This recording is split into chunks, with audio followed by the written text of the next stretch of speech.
이 인터뷰는 원래 세상에 공개될 의도가 없었습니다. 그런데 지금 당신은 이 글을 읽고 있습니다. 1954년 그가 세상을 떠나기 1년 전 알베르트 아인슈타인은 극비리의 한 대화를 나누었다고 전해집니다. 지금까지도 공식 과학계는 이 인터뷰의 존재 자체를 부인하고 있습니다.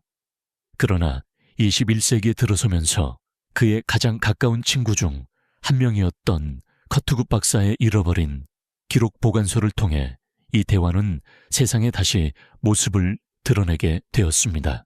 이것은 단순한 인터뷰가 아닙니다. 고백입니다. 죽음이라는 마지막 경계를 넘어선 위대한 사유의 흔적이며 조용한 속삭임입니다. 믿기 어려우시겠죠? 선정적인 이야기, 신화 위조라고 여길 수도 있습니다.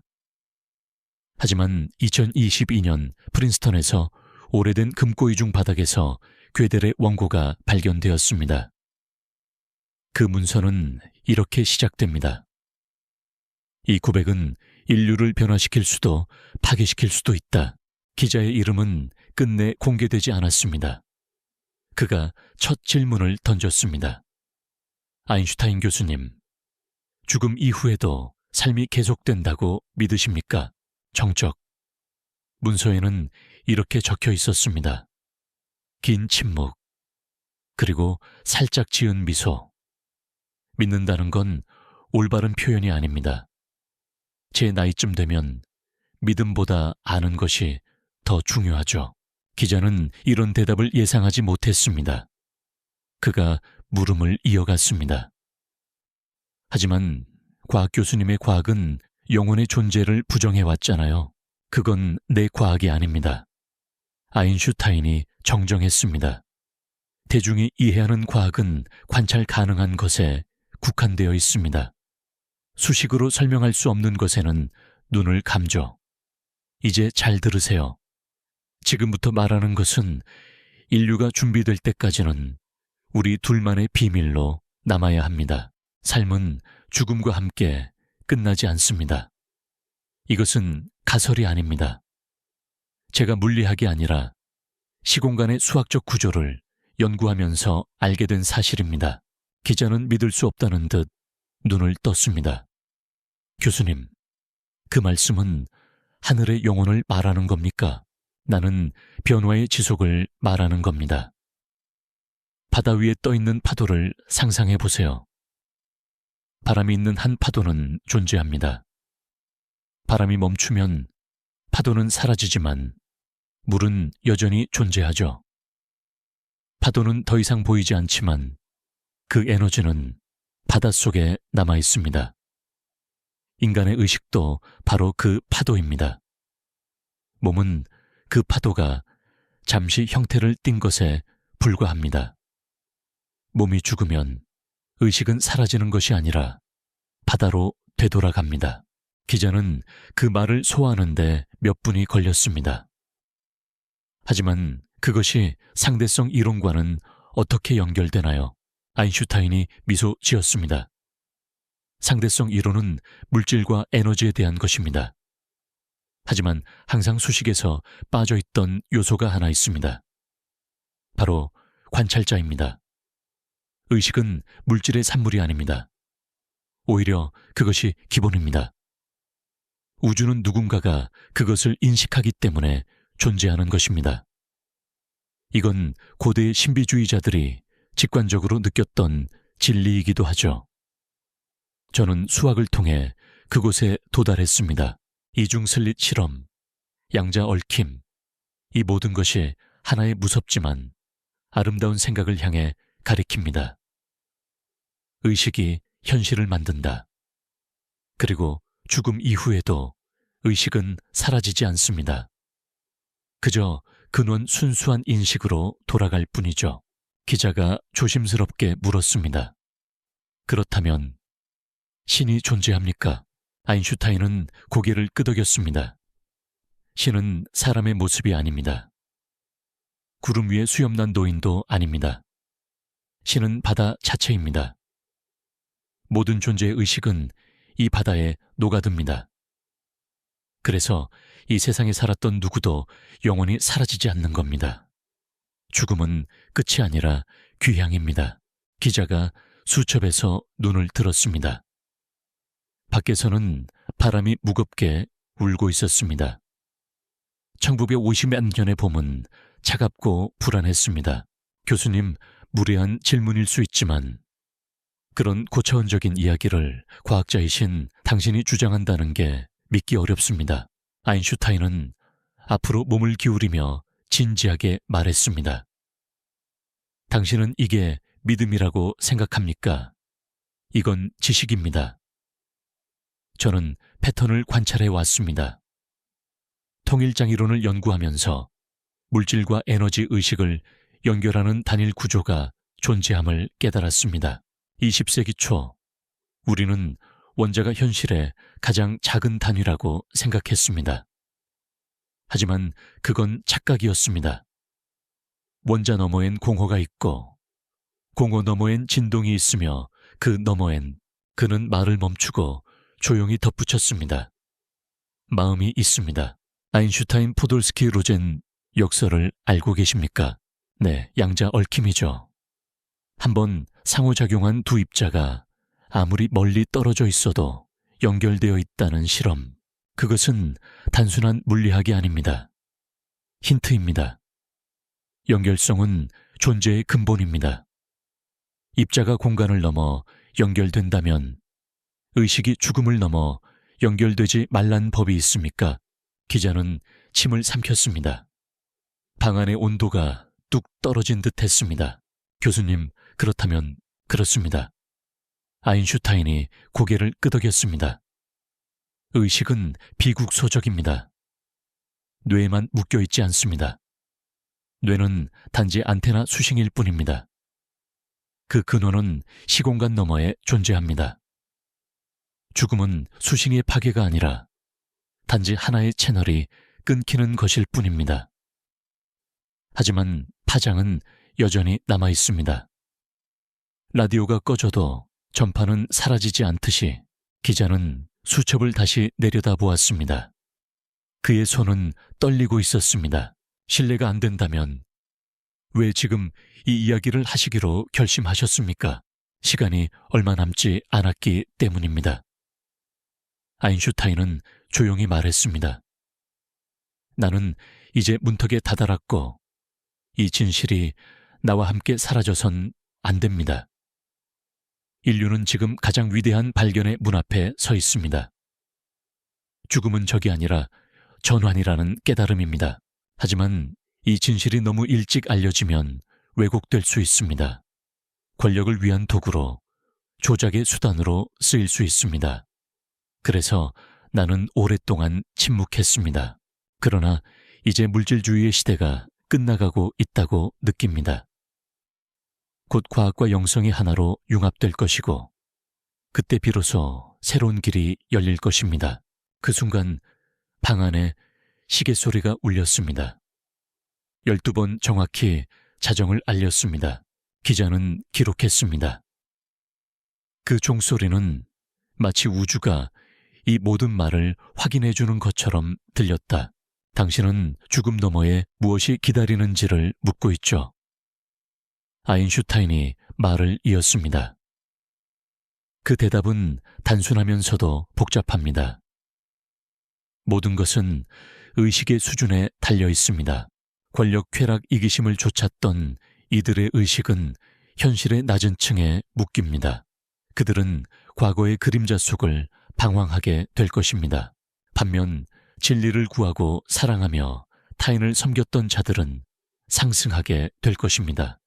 그들은 근원과 하나 되어 평화를 찾고 새로운 시작을 맞이하죠. 나는 이 순환이 끝나지 않는다고 생각합니다. 의식은 계속해서 돌아옵니다. 배우기 위해, 성장하기 위해, 세상의 빛을 전하기 위해서. 기자는 고개를 들었습니다. 윤회 말씀인가요? 그렇습니다. 아인슈타인은 고개를 끄덕였습니다. 하지만 자동적으로 반복되는 것이 아닙니다. 그것은 선택입니다. 자유의지는 가장 위대한 법칙입니다. 의식이 준비되었을 때 그 순환에서 벗어날 수도 있습니다. 고대인들이 말하던 해탈이 바로 그것입니다. 그 순간 개별성은 죽는 것이 아니라 빛의 바다에 녹아듭니다. 두려움도 고통도 없이 오직 사랑만이 남습니다. 그는 창밖 어둠 속 하늘을 바라보았습니다. 우리는 모두 여행자입니다. 죽음은 벽이 아니라 문입니다. 침묵이 방 안을 감쌌습니다. 기자는 더 이상 질문을 던지면 자신의 삶 전체가 바뀌어버릴지도 모른다는 두려움을 느꼈습니다. 하지만 그는 멈출 수 없었습니다. 교수님, 만약 이 모든 것이 사실이라면 왜 다른 위대한 지성인들은 이 사실에 대해 말하지 않는 걸까요? 왜 모두 침묵합니까? 아인슈타인은 슬픈 미소를 지었습니다. 진실은 너무 단순하고 동시에 너무 위험하기 때문입니다. 과학자들은 조롱받을까 두려워하고 종교는 권력을 잃을까 두려워하며 정치인은 통제력을 잃을까 두려워합니다. 진실은 자유입니다. 그리고 권력에 익숙한 자들은 자유를 가장 두려워합니다. 뉴턴, 플랑크, 테슬라, 그들도 알고 있었습니다. 진화론을 주장했던 다윈조차 생애 말기에는 단순한 우연 그 너머에 무언가 있음을 느꼈죠. 하지만 그들 대부분은 침묵했거나 비유로만 말했을 뿐입니다. 나 역시 평생을 침묵 속에 살았습니다. 이제야 내 몸이 쇠약해지고 정신이 전환을 준비하는 이 시점에서야 비로소 말할 수 있게 된 것입니다. 기자는 한 단어도 빠짐없이 모든 말을 받아 적었습니다. 그의 심장은 마치 벼랑 끝에 선 듯 쿵쾅거렸습니다. 아인슈타인은 말을 이었습니다. 나는 최근 다시 내 유명한 공식, 이 MC2를 검토했습니다. 그 공식은 질량과 에너지가 같다는 사실을 세상에 알렸죠. 하지만 나는 대중 앞에서 말하지 않았던 또 하나의 차원이 있습니다. 의식도 에너지입니다. 아주 미세하고 정교한 형태의 에너지. 따라서 그것 역시 변환될 수 있습니다. 육체가 죽으면 의식의 에너지는 다른 형태로 전이됩니다. 다른 차원에서는 그것을 영혼 아트만, 의식의 퀀텀이라 부르기도 합니다. 명칭은 중요하지 않습니다. 중요한 건 그것이 계속된다는 사실입니다. 기자는 조용히 물었습니다. 그렇다면 죽음은 존재하지 않는다는 말씀이신가요? 죽음은 존재합니다. 하지만 사람들이 이해하는 방식은 아닙니다. 형태의 죽음, 육체의 죽음, 한 삶에 얽힌 성격의 죽음이 있을 뿐입니다.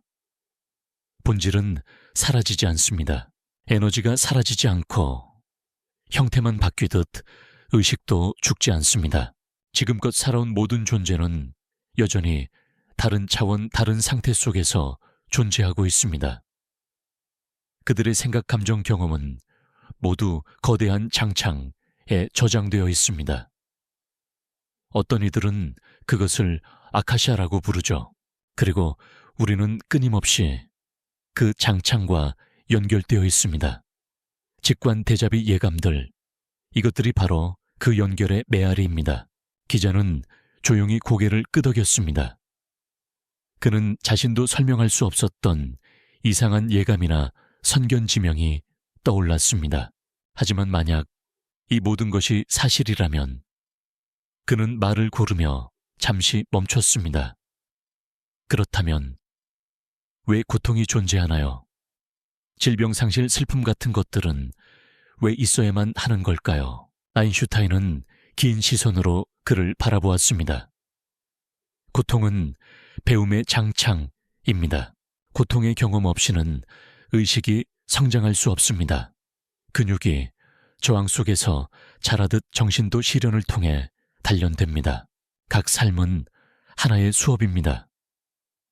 심지어 가장 고통스러운 운명조차 그 안에는 반드시 이유가 있습니다. 비록 인간의 이성으로는 그 목적을 전부 이해하지 못하더라도 말입니다. 우리가 이 세상을 떠나면 많은 것이 명확해질 것입니다. 그때야 우리는 깨닫게 됩니다. 단 한 사람도 결코 혼자가 아니었다는 것을. 모든 길은 결국 하나로 이어집니다.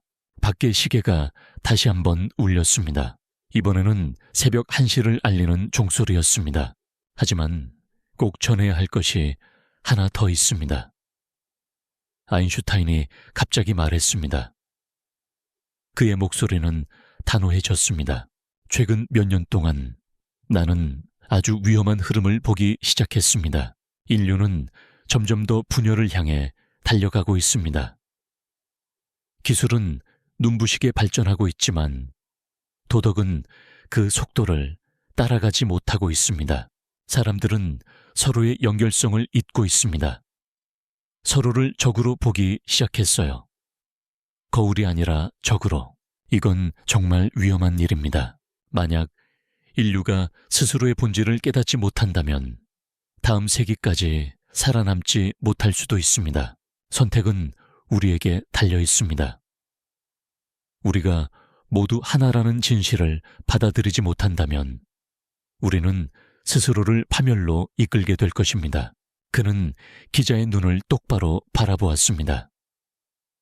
그래서 나는 이 인터뷰를 결심했습니다.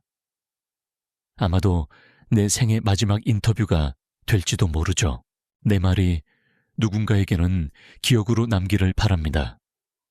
죽음은 끝이 아닙니다. 그리고 진짜 적은 다른 사람이 아닙니다. 진짜 적은 무지입니다. 지식은 빛이고 빛은 어둠을 이깁니다.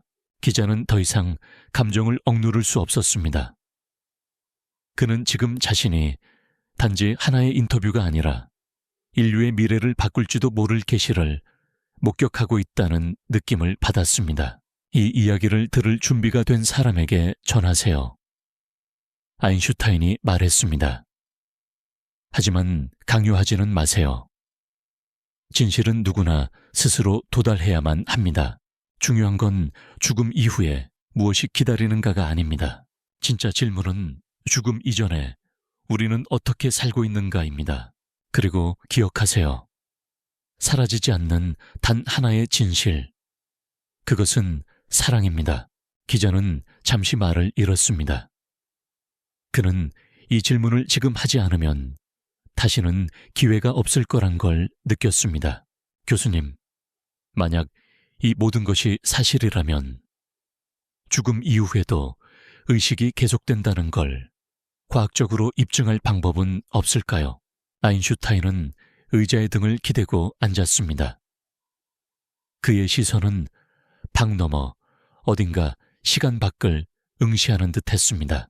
과학적 방법이란 반복 가능성과 측정 가능성을 요구합니다. 하지만 세상에는 실험실에서 반복할 수 없는 현상도 존재합니다.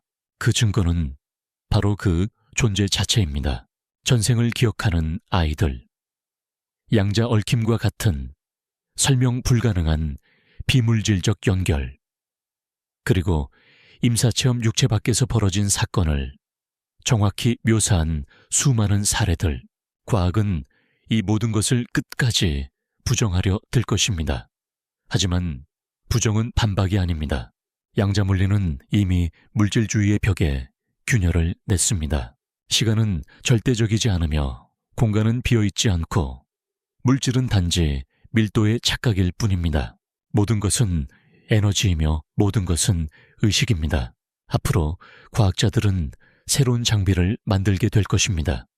죽음 이후 의식의 장창에 생기는 변화를 기록할 수 있는 도구가 나올 겁니다. 시간 문제일 뿐입니다. 그는 조용히 말을 덧붙였습니다. 하지만 그보다 더 중요한 게 있어요.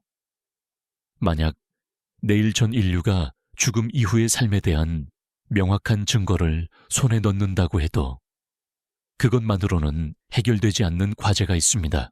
기자는 이 말을 찌푸렸습니다. 무슨 과제 말씀이신가요? 삶의 방식을 바꾸는 것입니다. 책임을 받아들이는 것이죠. 죽음이 끝이 아니라는 것을 안다면 우리는 두려움에서 도망치는 대신 더 나은 행동을 선택해야 합니다. 생각 말 행동이 사라지지 않고 현실의 통합장 속에 계속 남는다는 것을 모두가 안다면 세상은 달라질 것입니다. 하지만 인류는 그런 지식을 받아들일 준비가 되어 있을까요? 그때 조용히 문이 열렸습니다.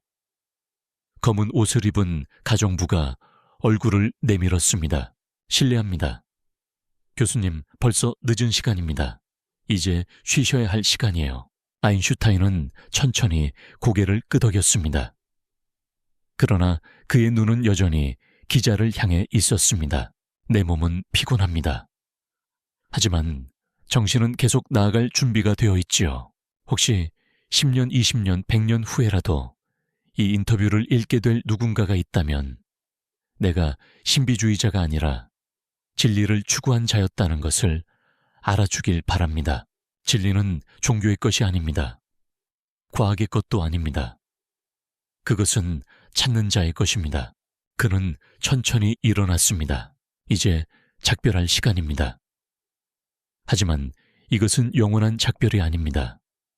우리는 언젠가 모든 길이 모이는 그곳에서 다시 만나게 될 것입니다. 기자는 함께 일어섰지만 말은 나오지 않았습니다. 대신 그는 조용히 고개를 끄덕였습니다. 기억하세요. 아인슈타인의 마지막 말은 거의 속삭임처럼 들렸습니다. 죽음은 진실을 볼 준비가 된 자에게는 깨어남입니다. 그는 손을 내밀었습니다. 악수는 단단하면서도 따뜻했습니다. 빛을 지켜주세요. 세상은 아직 준비되지 않았지만 그 시간은 올 것입니다. 그 말과 함께 아인슈타인은 창가로 걸어갔습니다. 창밖엔 새벽에 희미한 빛이 번지고 있었습니다. 기자는 문가에 멈춰 섰고 말이 나오지 않았습니다. 방 안엔 다시 고요가 깃들었습니다. 멀리서 들려오는 한 마리 개똥집바퀴의 노래만이 새로운 날의 시작을 알리고 있었습니다. 아인슈타인은 창밖 하늘을 바라보며 조용히 말했습니다. 젊은 시절엔 우주의 법칙을 발견하고 모든 것을 설명할 수 있는 공식을 찾는 것이 가장 중요하다고 생각했습니다. 하지만 세월이 흐르며 깨달았죠. 가장 어려운 과제는 자신을 이해하고 타인과의 연결을 깨닫는 것입니다. 과학은 이론으로 이해할 수 있지만 삶의 의미는 스스로 찾아야 합니다. 그는 한숨처럼 덧붙였습니다. 우리가 죽음을 두려워하는 이유는 잃는다고 생각하기 때문입니다. 하지만 잃을 것은 없습니다. 진실된 것은 항상 남아 있습니다. 사랑, 선행, 기억들, 이 모든 것은 계속 나아갑니다. 비록 우리가 그 작동 방식을 완전히 이해하지는 못하더라도 말이죠. 기자는 조용히 수첩을 덮었습니다. 고맙습니다, 교수님. 당신의 말씀 꼭 간직하겠습니다. 아인슈타인은 슬프지만 따뜻한 미소를 지으며 말했습니다. 이 말들이 반복되기보다는 사유의 씨앗이 되기를 바랍니다. 그는 마지막으로 손을 내밀었습니다. 그들은 단순히 사람 대 사람으로 악수했습니다. 두려움 속에서 살지 마세요. 탐구하며 사세요. 그것이 전부입니다. 기자는 차가운 새벽 공기를 느끼며 문을 나섰습니다. 문은 조용히 닫혔고 하루는 언제나처럼 시작되었지만 그의 마음속은 더 이상 예전 같지 않았습니다. 그는 봄의 새순이 돋아나는 골목길을 따라 걸으며 생각했습니다.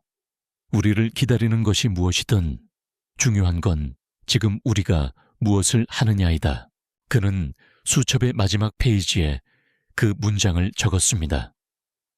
그리고 다시는 그 수첩을 열지 않았습니다.